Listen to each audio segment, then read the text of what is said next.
دوستو، آج سے ہم آدم علیہ السلام سے حضرت محمد صلی اللہ علیہ وسلم تک کی سیریز کا آغاز کر رہے ہیں۔ انشاءاللہ یہ تمام ویڈیوز آپ کی اور آپ کے بچوں کی بہت رہنمائی کریں گی۔ ہماری اس کاوش میں اپنا حصہ اس طرح ڈالیں، ویڈیو کو دیکھیں اور اس کا لنک اپنے دوستوں میں شیئر کریں۔ ناظرین، آج ہم آدم علیہ السلام کا قصہ آپ کو سنائیں گے۔ قرآن مجید میں لفظ آدم 24 بار آیا ہے اور 7 مقامات پر حضرت آدم علیہ السلام کا واقعہ بیان ہوا ہے۔ یہ بالکل ایک کہانی کی طرح ہے۔ آسمان دنیا کی گہمہ گہمی کسی بڑی خبر کی نوید سنا رہی تھی۔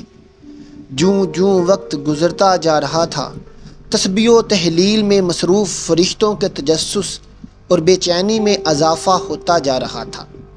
نظریں بیت المعمور پر تھیں اور کان اللہ کی پکار کے منتظر۔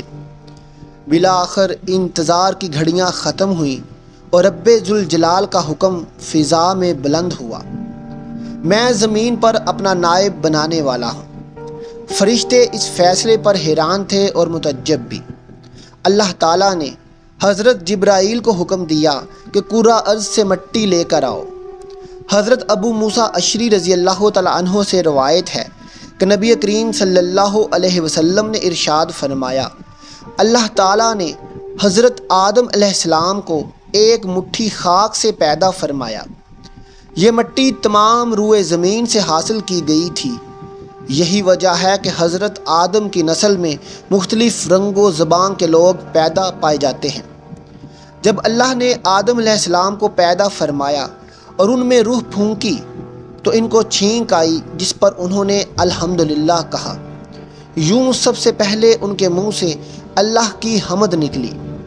اللہ تعالیٰ نے حضرت آدم علیہ السلام کو تمام نام سکھا کر ان چیزوں کو فرشتوں کے سامنے پیش کیا اور فرمایا، اگر تم سچے ہو تو ان چیزوں کے نام بتاؤ۔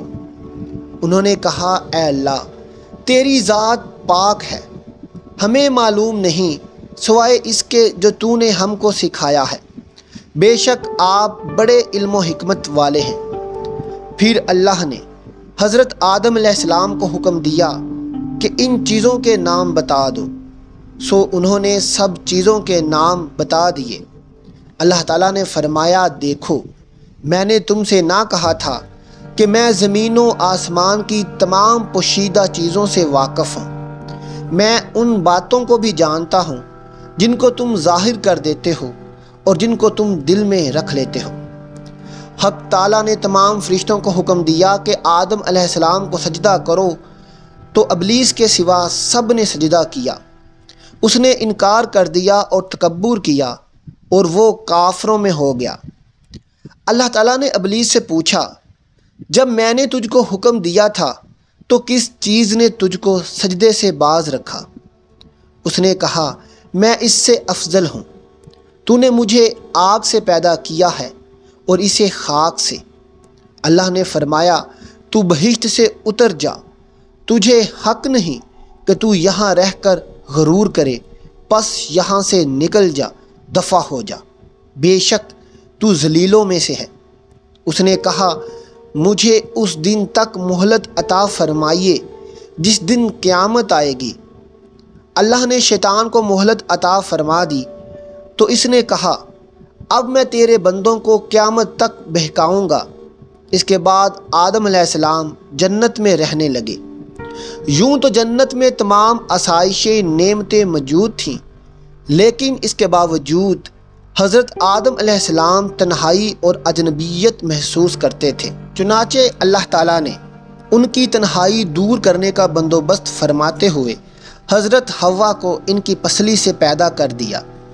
محمد بن اسحاق حضرت ابن عباس رضی اللہ تعالیٰ عنہ سے روایت کرتے ہیں کہ حضرت حوا کو حضرت آدم کی بائیں طرف کی چھوٹی پسلی سے پیدا کیا گیا جب کہ وہ سو رہے تھے۔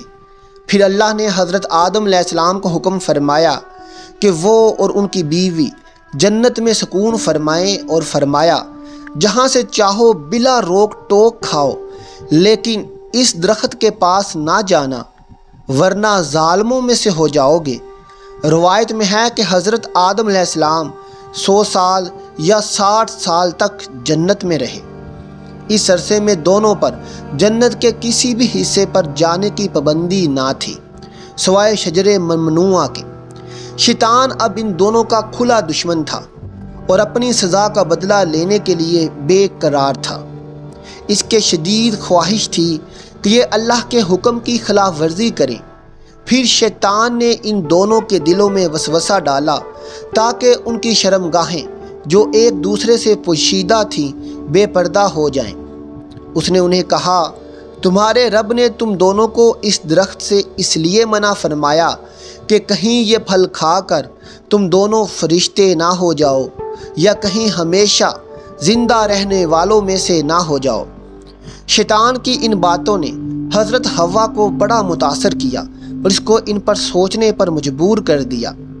پھر شیطان کی مسلسل اور تواتر سازشیں رنگ لے آئیں اور اس نے حضرت حوا علیہ السلام کو پھل کھانے پر راضی کر لیا۔ ایک دن حضرت حوا نے حضرت آدم علیہ السلام سے کہا کہ ہم اس شجر ممنوعہ کا ذرا سا حصہ کھا کر تو دیکھیں، آخر یہ راز ہے کیا جو اللہ نے ہمیں اسے کھانے سے منع فرمایا ہے۔ شروع میں تو حضرت آدم علیہ السلام اس کے لیے قطعی طور پر تیار نہ تھے، لیکن پھر حضرت حوا کے مسلسل اصرار پر بادل ناخواستہ وہ بھی راضی ہو گئے۔ ابھی ان دونوں نے پھل کو پورے طور پر چکھا بھی نہ تھا کہ ان کی سترگاہیں ایک دوسرے پر عیاں ہو گئیں۔ جس طرح دونوں بدحواسی اور پریشانی میں جنت کے درختوں کے پتے توڑ کر اپنا بدن چھپانے لگے۔ اللہ نے دونوں کو پکارا اور فرمایا، کیا میں نے تم کو منع نہیں کیا تھا کہ اس درخت کے پھل نہ کھانا اور شیطان کے ورگلانے میں نہ آنا؟ یہ تمہارا کھلا دشمن ہے۔ اللہ تعالیٰ نے فرمایا کہ اب تم دونوں ایک خاص مدت تک زمین پر ہی رہو گے جہاں تم ایک دوسرے کے دشمن ہوگے اور وہاں ہی مرنا ہے اور اسی میں سے پھر پیدا ہونا ہے۔ چنانچہ دونوں کو زمین کی طرف روانہ کر دیا گیا۔ روایت میں آتا ہے کہ حضرت آدم علیہ السلام کو ہند میں، حضرت حوا کو جدہ میں اور ابلیس کو بزرہ سے چند میل کے فاصلے پر دمشتیمیان کے مقام پر اتارا گیا۔ حضرت آدم علیہ السلام زمین پر آنے کے بعد نہایت شرمسار اور افسردہ تھے۔ پھر حضرت حوا علیہ السلام سے علیحدگی نے بھی سخت پریشانی میں مبتلا کر دیا تھا۔ روایت میں ہے کہ آپ ایک طویل عرصہ تک اللہ کے حضور گڑ گڑاتے، فریاد کرتے اور آنسو بہاتے رہے، یہاں تک کہ اللہ تعالیٰ کو ان کی اس گریہ وزاری پر رحم آ گیا۔ اور پھر ایک دن حضرت جبرائیل علیہ السلام نے حضرت آدم علیہ السلام کے پاس آ کر انہیں اللہ کی جانب سے معافی کی نوید سنائی۔ حضرت آدم علیہ السلام خوشی سے سرشار بارگاہ خداوندی میں سر بسجود ہو کر شکر بجا لائے۔ پھر حضرت جبرائیل علیہ السلام انہیں لے کر مکہ آئے، جہاں حضرت آدم علیہ السلام نے کعبہ شریف کی بنیاد رکھی اور حجر اسود کو کعبہ کی دیوار پر نصب فرمایا۔ پھر اس کے گرد طواف کیا۔ طواف سے فارغ ہو کر حضرت جبرائیل انہیں جبل عرفات پر لے گئے، جہاں حضرت حوا تشریف فرما تھی۔ لیکن طویل عرصے کی جدائی اور حالات نے بہت سے جسمانی تغیرات پیدا کر دیے تھے، جس کی وجہ سے یہ دونوں ایک دوسرے کو پہچان نہ سکے۔ اس پر حضرت جبرائیل علیہ السلام نے ایک دوسرے کو دونوں کا تعارف کروایا۔ حضرت آدم علیہ السلام اور حضرت حوا کی ملاقات کے بعد اللہ تعالیٰ نے انہیں اولاد کثیر سے نوازا۔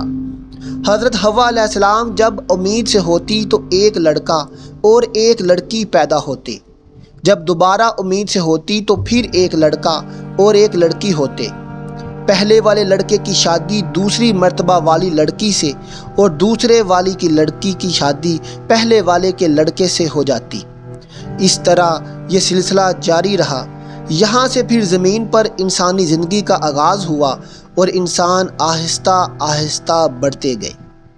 اللہ تعالیٰ نے بنی نوح انسان کی رہنمائی کے لیے کم و بیش 1,24,000 انبیاء علیہ السلام کو مبعوث فرمایا۔